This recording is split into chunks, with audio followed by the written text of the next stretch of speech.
네, 취업 관련된 뉴스를 이렇게 전달하다 보면 참 속상한 뉴스가 참 많습니다.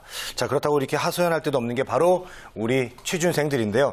자, 이런 취준생들을 대신해서 취업시장에 궁금했던 이야기 또 가려운 부분을 좀 시원하게 긁어드리는 시간입니다. 취업 돌직구 애나꼴의 소통 아카데미의 정경호 대표님과 함께하겠습니다. 어서 오십시오. 네. 안녕하세요. 네, 반갑습니다. 네. 정경호 대표님 한 주간 어떻게 보내셨습니까? 저기 뭐 이렇게 운동도 하고 막 이런 사진도 제가 봤는데. 아, 네. 얼마 전에 사고를 한번 쳐가지고 같이 운동 친구랑 하다가 네. 좀 사고가 나가지고. 네네네. 아, 이제 조심조심해서 이제 운동해야 되겠다. 나이도 있으니까. 네. 네네. 보셨군요. 카카오 스토리. 깜짝 놀랐어요. 친구를 이렇게 한 방에 이렇게 네, 보내셨더라고요. 조심해야 됩니다. 자, 오늘은 어디를 향해서 돌직구를 날려주실까요? 먼저 본론 말씀드리기 전에 질문 한번 드리도록 할게요. 네. 굉장히 많이 듣는 단어이긴 하지만 네네네. 우리가 좀 어찌 보면 그 의미에 대해서는 좀 남다를 수 있는데 직업이 어떤 그 의미가 있다라고 생각하세요? 직업의 의미가 뭘까요? 직업의 의미. 일단 저는 업이 들어가잖아요. 업. 그렇죠. 예.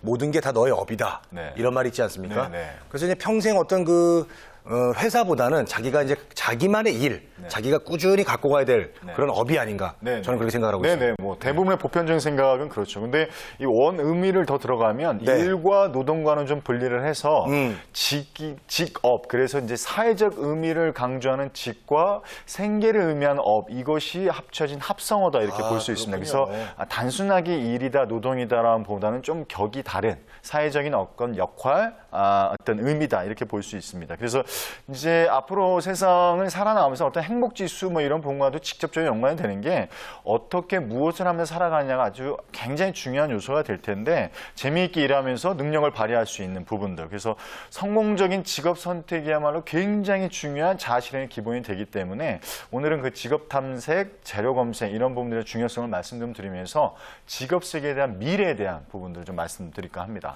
네. 그렇습니다. 이제 미래의 직업 세계 예전부터 참 어렸을 때도 이런 얘기를 많이 했었거든요. 야, 미래는 어떤 게 생길 것이다. 근데 가장 많이 했던 얘기들이 뭐냐면 로봇들이 우리의 삶을 대신할 것이다. 이런 말을 좀 가장 많이 들었거든요. 그래서 심지어는 뭐 이렇게 햄버거 가게 같은데 그런데 알바도 이제 로봇들이 이렇게 뭐 세트 메뉴 주세요. 그러면 이제 세트 딱 정확하게 해가지고 딱 주는 그런 것들을 생각하고 있는데 그렇죠. 그만큼 이제 미래에는 직업이 많이 바뀌겠죠. 네네. 뭐 엄청나게 지금 나오고 있는 뭐 정보들만 봐도 이게 변화 자체가 엄청나게 급변하고 있는데 미래학자들은 이렇게 주장을 하고 있습니다. 20년 후가 되면 지금 현존한 직업들은 다 사라질 것이다. 그래서 2006년도 좀 오래되긴 했지만 엘빈 토플러 미래학자죠.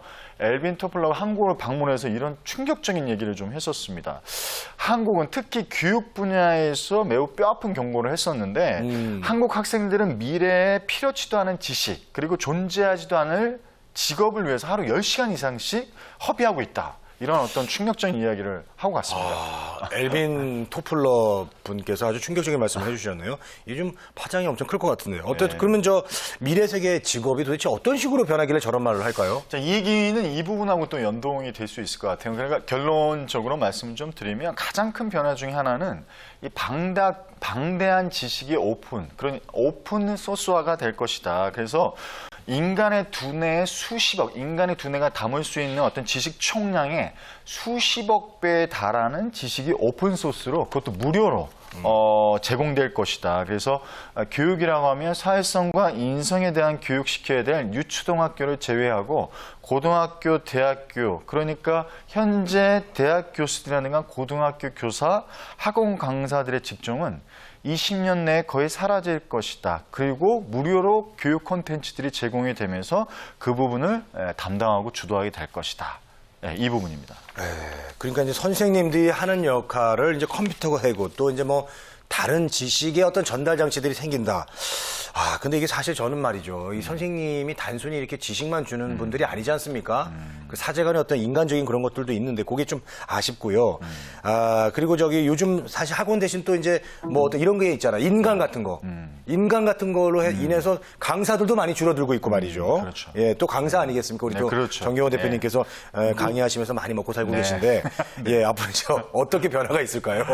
뭐 급격한 변화는 뭐 제가 제일 먼저 느끼고 있고요. 온라인으로 많이 대체가 되고 있고 그것들에 대해서 다양한 어떤 미디어 디지털 채널들이 생겨나고 있기 때문에 그래서 미래 사회의 또 하나의 가장 큰 변화 아마 미디어의 어떤 변화가 아닐까. 그래서 기존 신문, 거대 방송국 중심의 미디어에서 온라인 미디어 결국 1인 방송국이 가능한 시대가 계속해서 도래할 것이다. 그래서 대표적인 예가 지금 공중파 자체도 굉장히 시청률이 떨어지고 있다라는 것들이 아주 적나라한 예시가 될 수 그렇죠. 있을 텐데요. 네. 그러니까 기자, PD, 아나운서들의 직종을 거대 신문사 어떤 방송국에서 뽑았었는데 이제는 뽑긴 하더라도 정기적으로 뽑기는 아마 어려워질 것이다. 그래서 또 이제 직업 기자 같은 경우도 어떤 그 기사들을 통해서 많은 사람들에게 이제 글로써 이렇게 정보를 교류했다라고 한다면 이제는 그런 어떤 직업 기자보다는 전문적으로 어떤 특정 분야를 잘 알고 있고 전문가가 쓴 글들을 계속해서 더 필요로 하게 될 것이다. 그러니까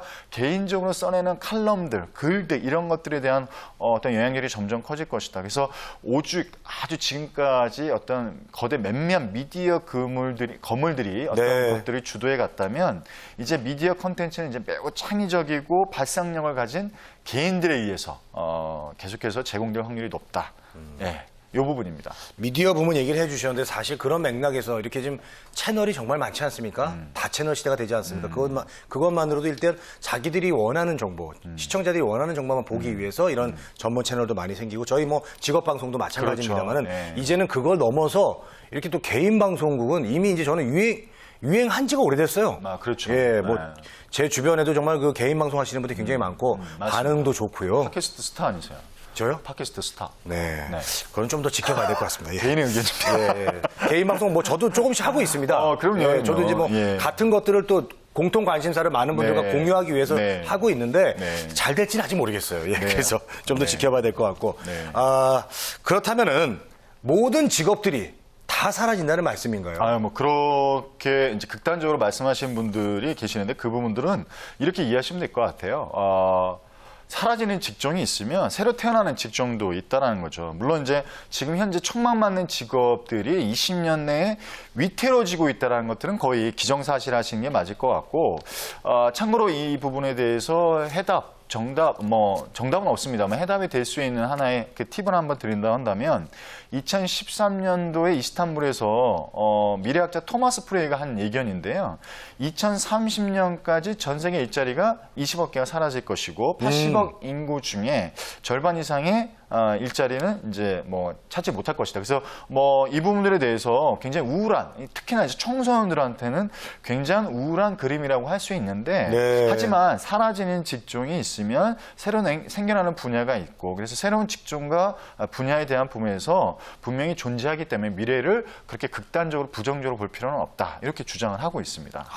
20억 개가 사라지면은 뭐, 참 80억 명 중에 절반 일자리가 없어진다. 이거 굉장히 심각하고 무섭습니다. 일단 네, 그런 그렇죠. 시대가 온다는 게.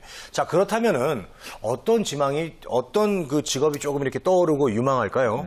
아무래도 이제 디지털 IT 쪽과 연관된 부분. 그래서 지금 전체적으로 이제 공통적으로 제시하는 어떤 유망 직종으로는 이제 3D 프린터 개발자, 그리고 지역 발전소 엔지니어, 설계 엔지니어, 대체 에너지 개발자, 그리고 로봇 개발자, 미디어 컨텐츠 개발자, 두뇌 연구 분야, 온라인 교육, 컴퓨터 앱 개발자 등이 있습니다.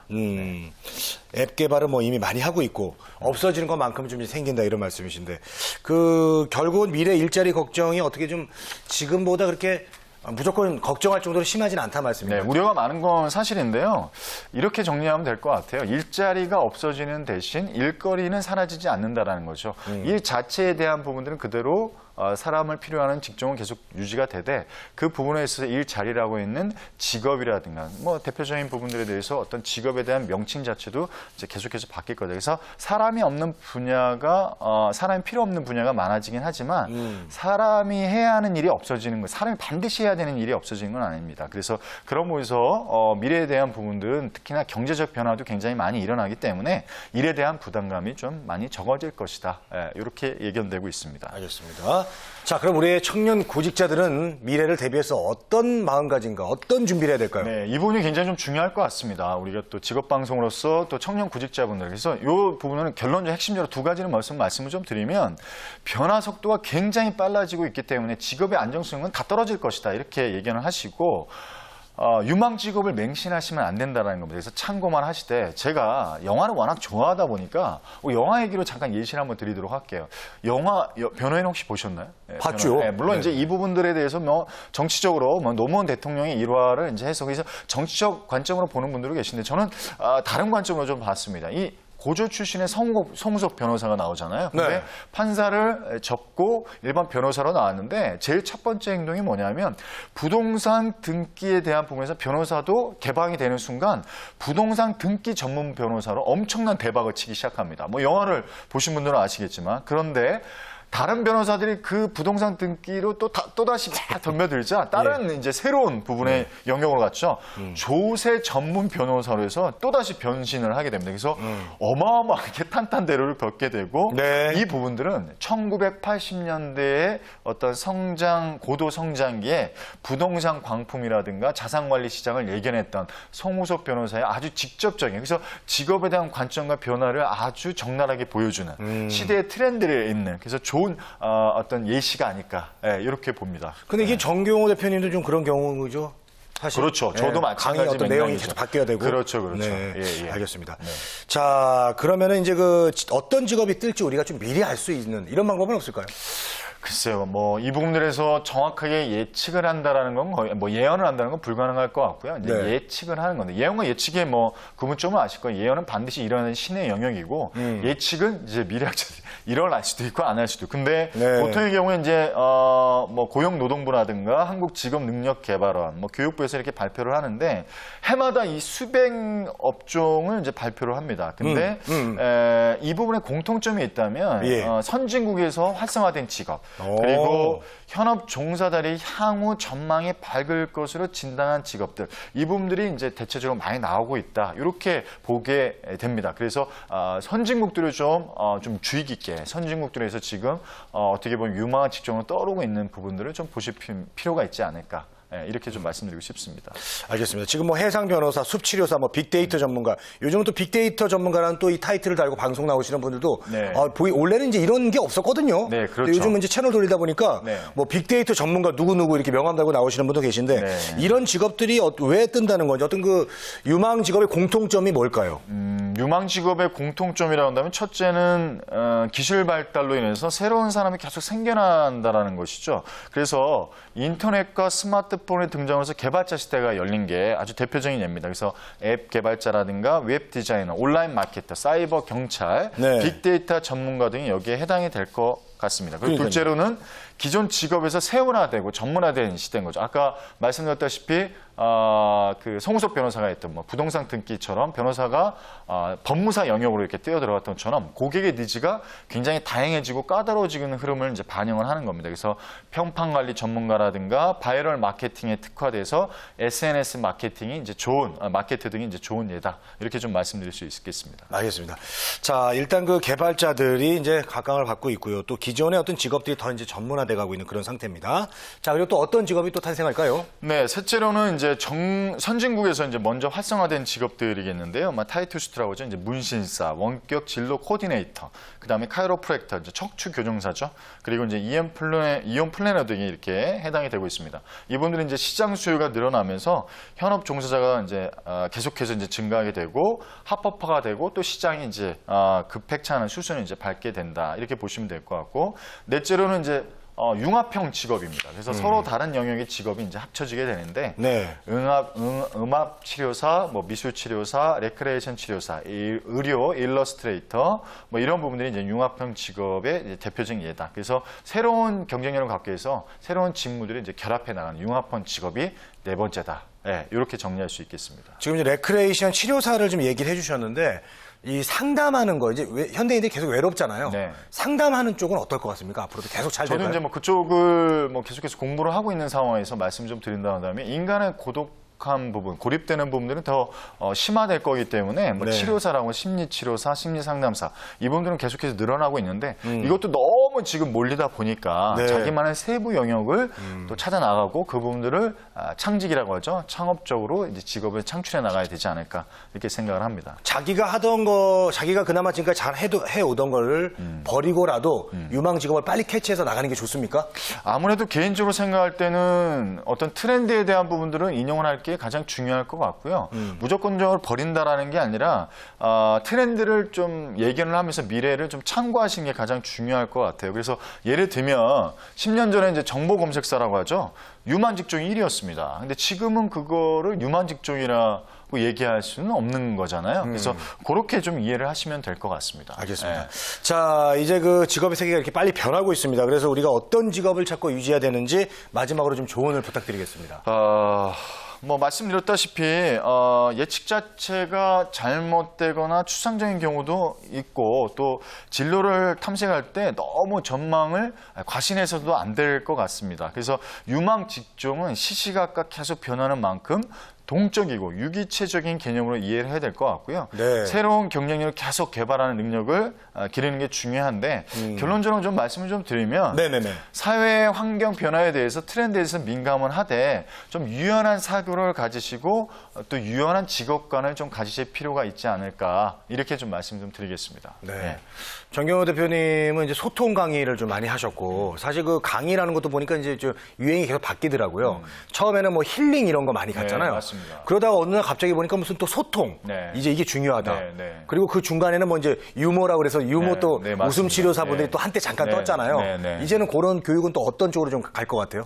그거에 따라서 정경호 대표님도 강의 내용을 바꿔야 되지 않습니까? 네, 여러 가지 어떤 패턴이나 흐름들이 좀 있는데 제가 봤을 때는 기업 강의나 온라인 강의나 고등학교, 뭐 대학교 다 마찬가지로 네. 융합형에 대한 부분들이 계속 나올 것 같아요. 그래서 저는 개인적으로 키워드로 두고 있는 게 이제 균형입니다. 균형된 삶에 대한 부분에서 단순히 힐링만을 강조하는 게 아니라 맹자님께서 이런 말씀을 하셨죠. 경제적인 안정이 되지 않으면 어떤 거에서도 안정이 찾아올 수 없다. 직업에 대한 뿐만이 아니라 모든 생활. 그래서 단순하게 힐링만을 강조하는 것들이 아니라 경제적인 부분과 더불어서 힐링. 그래서 저는 개인적으로 정신과 육체에 대한 부분에서 균형점을 찾아 나가는 이런 맥락의 어떤 그 교육 콘텐츠를 계속적으로 저는 발굴을 하려고 하고 네. 인간에 대한 부분과 물질에 대한 부분을 어떻게 균형점을 찾아 나갈 것인가 이 부분에 대한 연구를 계속 하고 있다. 이렇게 좀 말씀드리겠습니다. 네, 오늘 정경호 대표님이랑 얘기하다 보니까 이제 새로운 직업에 대해서도 얘기를 좀 들었고 그리고 시대와 함께 변할 수 있는 그 유연성을 좀 길러야겠다. 한편으로 또 위기감도 좀 느꼈던 그런 시간이었던 것 같습니다. 자, 우리 취업 준비생들이 어떤 그 직업관을 갖는 데 있어서 오늘 했던 말들이 좀 도움이 됐으면 좋겠네요. 지금까지 에나꼴의 소통 아카데미 정경호 대표 함께했습니다. 고맙습니다. 네, 고맙습니다. 자, 성공 취업의 길라잡이 취업정보센터 오늘 순서는 여기서 마무리하도록 하겠습니다. 함께 시청해주신 여러분 너무 감사드리고요. 여러분들의 취업에 관련된 모든 것들 저희 취업정보센터가 응원합니다. 여러분 고맙습니다.